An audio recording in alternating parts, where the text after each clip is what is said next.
Hello, I'm Fields Mosley, broadcast journalist and board member of Intermountain Therapy Animals of Salt Lake City, Utah. I'm hosting this training video because, like you, I'm a great believer in the power of the human-animal bond. Get ready to learn about how you and your therapy animal can help children improve their reading and communication skills by becoming a READ team. READ stands for Reading Education Assistance Dogs. Before going any further, we want to thank the Bernard and Audrey Rappaport Foundation of Waco, Texas for the generous support that makes this training video possible. In this video, we'll cover what you need to know to expand your therapy work into schools and libraries to help children improve their literacy skills. You'll hear often from an experienced READ volunteer and from school and library professionals. So let's get started. Your first consideration is the suitability of your animal for READ work. Kathy McNulty and Kiyoshi have been a READ team since the beginning of the program in 1999. They're well suited to READ work. Listen as Kathy describes their approach. You better believe your dog loves to read. If you cannot get into his or her head and feel, and I shouldn't just say dog because we have therapy cats, Kiyoshi does love to read, and he has his favorite books. I know how he feels about certain things, and I'm glad to share his feelings with the child. If the handler doesn't really believe that their dog is enjoying it, then it's hard to make it fun and creative for the child. Carefully consider your animal's personality and if it's appropriate for the READ environment. Some animals perform better in more active therapy environments, especially in their younger years.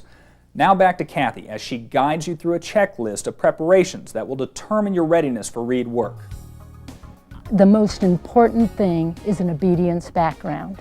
Any command your animal knows is going to be invaluable. If he does not have certain commands very well instilled, a sit stay, a down stay, just the basics, he will not only do in a controlled environment, but that he will be able to do with distractions and in a new environment. I think you've really, you really got a problem because now you don't really have, full control of your dog. If I lie him down, he understands a paw stay command. And so if I have a book open, he'll put his paw on it. No matter where he's looking, he will eventually look back to the book, and as the child approaches, I can say, Kiyoshi's been waiting for you. He's been reading one of his favorite books, and the fact that his paw is on the page gives a certain authenticity, to the whole situation. The focused attention, which to some people would be watch, look, some word that indicates to the dog you would like the dog to look at the book that the child is reading. Find a quilt or a blanket or something that defines the area around you and the dog. Why this is special is here the dog might be coming into a strange school or a strange library, and if you have practiced and done a little bit of READ obedience work at home, he understands that the quilt is his parameter. It also helps other people that are viewing the situation sort of understand that this is your space, and maybe they'll be a little bit more careful about not interrupting a reading session to say, what a beautiful dog, what kind of a dog it is when you're in the middle of working with a child. So it defines the space you're in, and I think makes the animal feel more comfortable. It's his, he's used to it, he's used to the books, and more importantly, he knows what is going to happen. I personally would think a month would be a good period of time to spend in your own house with your pad, with some books, start with 5-minute sessions, build it up, then take that pad to a park, a grassy area where there's distractions. Do it in different areas so that when you do walk into a library or a school, you feel confident. In talking with children, they would start talking about the most popular books, this character, that character, and I'd be sort of faking it. I really didn't know. Suddenly, I got interested in children's books. If I go into a bookstore or a library, I will spend a little bit of time either talking to the bookstore owner or the librarian, making myself more knowledgeable, has made it easier for me to talk for Kiyoshi. This happens to be the first book that a child read with Kiyoshi, and actually he does love this book. Every child that reads this book to him, I have autograph it. Some of them have written little statements about Kiyoshi or about themselves. Some great points from an experienced read volunteer. So let's review. First, evaluate your animal's obedience and make sure it's solid. If your animal needs improvement, put in the necessary time. Advanced skills like paw stay and focused attention can help to spark authentic interaction between your therapy animal and the reader. Define your reading space with a quilt, blanket, or pad. Put in plenty of training time in advance of working with children and keep the length of those training sessions appropriate to your animal's age and interest. Consider making a preliminary visit with your animal to the reading location. And finally, discover children's books. Many volunteers develop their own collection of animal-themed books for children and bring it along to the school or library. A read session differs from other animal-assisted therapy in one important aspect. In a read session, you'll be working solo with the reader, and that requires you to exercise a wide range of skills. In this video, we're focusing on working with children of elementary school age. Let's add some professional perspective from our school and library staffers. A trainer should bring in an attitude of confidence and patience. The volunteers come in with the skills that they need to relate well to the kids, to help them feel comfortable, to help them feel loved. They're, emotionally prepared to work with often very difficult children, and that's not an easy thing to do. If the trainers can be very appreciative of the effort that the child is making and not necessarily get bogged down on mistakes, they need to just appreciate where the child is at right then and there and that day. A hesitant or a shy child you have to treat differently than someone who's pulling your chain and kidding around with the dog.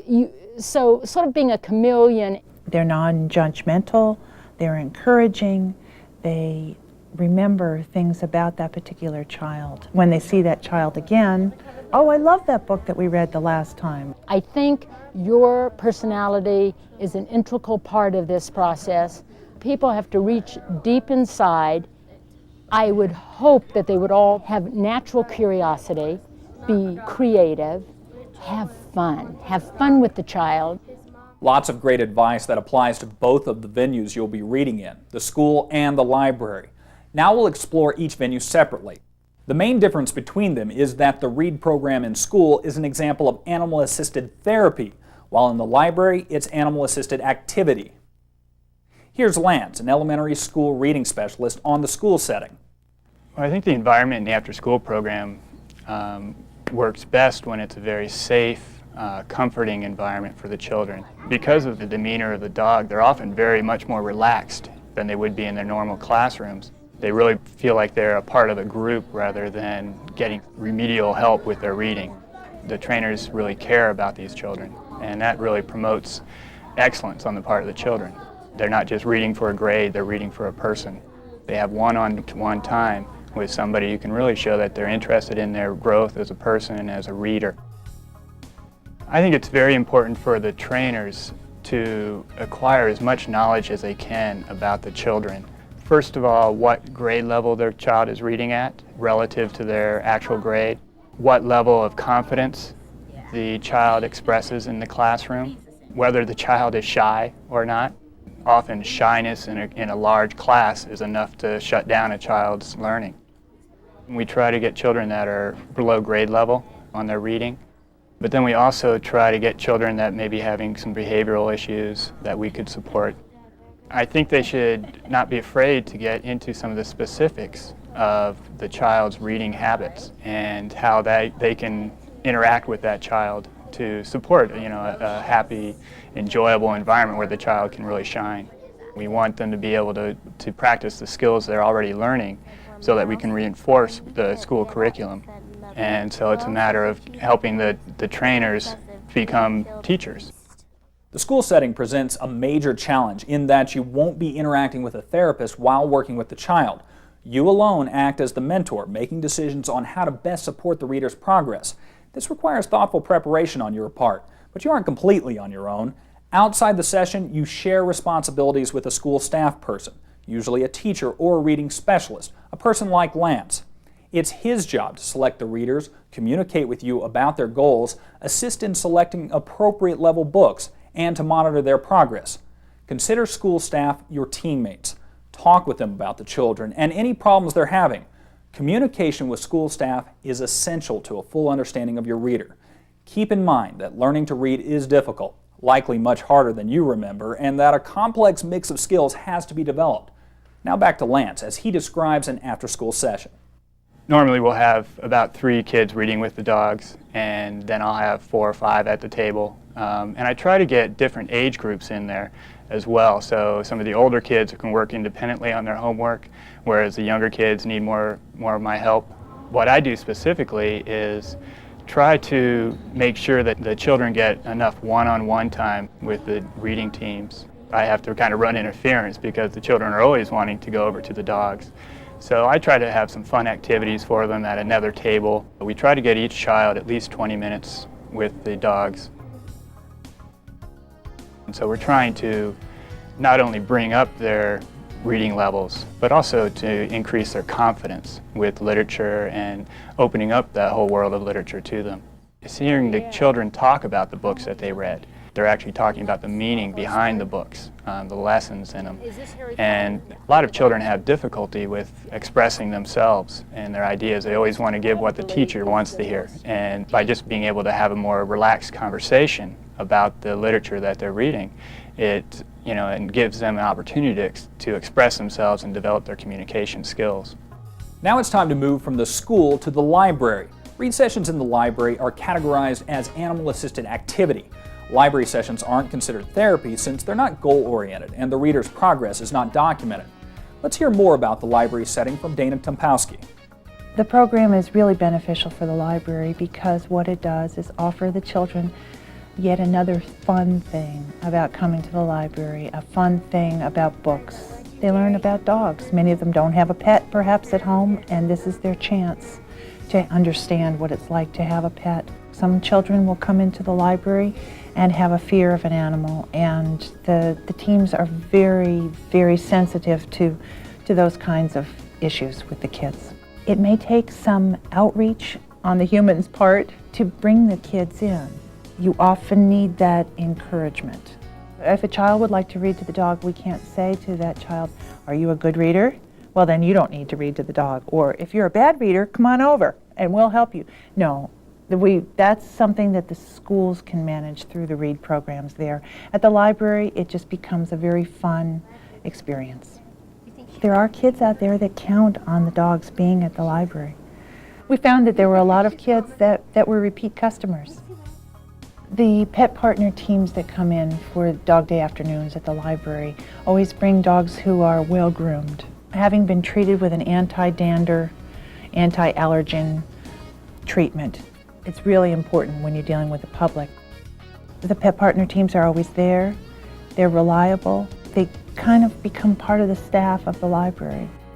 The partner teams always have their red shirts on with the red bandana. And that's really important because bringing dogs into the library, you don't want that to turn into a public forum where anybody can walk in with their dog who has not been through the certification, is not insured. And there's another important element to the READ program in the library. Preparation just prior to the event can create an atmosphere of anticipation and excitement for the children. Paw prints leading up to the reading area and books put out on display make this a special event. Library staff might assist you with the preparations, but be ready to do it on your own. Now that we've covered the distinctive demands of the school and the library, we're ready to explore a read session. When you arrive, remember first to choose a comfortable workplace for your animal. Kathy often picks a corner where her dog can see others approaching and won't be surprised. Now it's time to get acquainted with the reader. Here's Kathy on how she introduces her Akita. Some people look at Kiyoshi and see sinister, and others see a cuddly teddy bear. And I was a little bit scared, so I couldn't get used to him because he was so big. But, we introduced ourselves and we get to know each other. In meeting Bryce, or any child, I think as they walk up, you take in their age, their demeanor. Do you know what kind Kiyoshi is? I explain a little bit about his breed, a little bit about him, his passions, how much he enjoys reading, how much he's looked forward to meeting with this particular child. And then we'll ask the child to tell Kiyoshi a little bit about themselves, their age, if they have any animals. You want them to feel comfortable with the animal before you start reading. And during this brief interaction, you get the chance to see, is the child cuddling up to the dog? Is the child comfortable? Or is the child sitting on the other side of me, afraid to even really come up and touch Kiyoshi?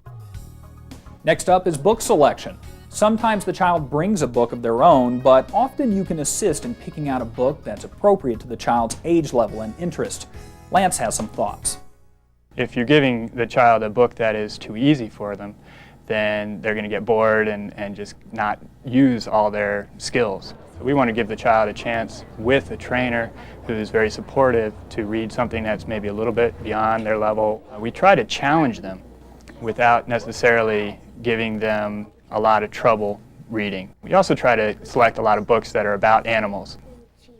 Librarians are a great resource for book selection, so take advantage of their expertise. You can always bring along your own children's books to broaden the selection. Any book read during a session should represent animals and our stewardship of them in a positive way. Now you've introduced yourselves and you have a book. Your reader begins and the session is underway. Let's join Bryce, Kathy, and Kiyoshi as a question comes up. Now I think Kiyoshi's sort of confused about that. What has happened there? For a minute you get in your dog's head and think like a dog. I speak through Kiyoshi. I know what Kiyoshi's thinking. If I say to the child, now he's a little bit confused about that. Okay, and Kiyoshi, now he wants to know, is Lord Voldemort scary, or is he a good guy or a bad guy? It gives me the chance to know whether they are retaining anything they read. And so that's helpful, and if they aren't, then I can slow the process down and get the child to interact and talk back to Kiyoshi, not myself. I really liked it when Kiyoshi was kind of like wondering about the things in my book. A big key to success is encouraging interaction between your therapy animal and the reader. One way to do this with older children is by using a dictionary. Help the reader look up an unfamiliar word and explain it to your animal. Now a couple of general points. Follow along in the book, especially with young readers. Some children are very skilled at making a convincing guess at the story just from the pictures. Make sure the child is actually reading the words on the page. Another helpful technique is to read a bit ahead so that you can anticipate words your reader might have trouble with, then make a smooth transition into sounding them out together. Now let's move on to some creative responses to your animal's behavior during a session. We have had sessions where Kiyoshi is listening and the child is reading, and suddenly Kiyoshi will roll over and close his eyes. And the child will be right in my face going, well, he's not listening anymore. And I will tell them, if it is a really interesting part in the book, he can focus more on you if he closes his eyes and is not looking all around. This means he is really interested. Kiyoshi, yes, that's very good. You can listen, but if you're going to listen, just hang in there a little bit closer and you can hear better. Okay, that's good. If he rolls over toward the child and the child is leaning into him, Kiyoshi actually loves to put his head on the child's lap. It certainly, to the child, gives the appearance of the dog being a part of the situation. And often you'll see the children rubbing or touching. It's just a very soothing thing. The positioning of your animal is always communicating to the reader. Think about what will work best for the child. Kathy and Kiyoshi demonstrated some variations of the child in the middle theme, with the animal's head in the reader's lap, as well as with the dog resting. And Kathy doesn't hesitate to reposition Kiyoshi to get him closer and more involved with the reader. And here's an example of volunteer in the middle. Now let's consider animal in the middle positioning. It can be achieved lying down or even with your dog sitting up. When your animal is relaxed, contact with the book and even with the reader is possible. Sometimes the child will let you and your animal know what works best. Calming your animal can lengthen your reading time. Be aware of your animal's needs. If your animal is restless, he or she may simply need a potty break, a drink, or a short walk. Don't hesitate to involve the child in helping your animal. And now a discussion of a common problem you'll encounter and how to avoid it. An outside party, the parents, a brother, a sister, will come over. Oh, there's a dog, and all of a sudden there's another crowd and another group, or there's a parent who shows up and says, what kind of dog is that? Oh, what a nice dog.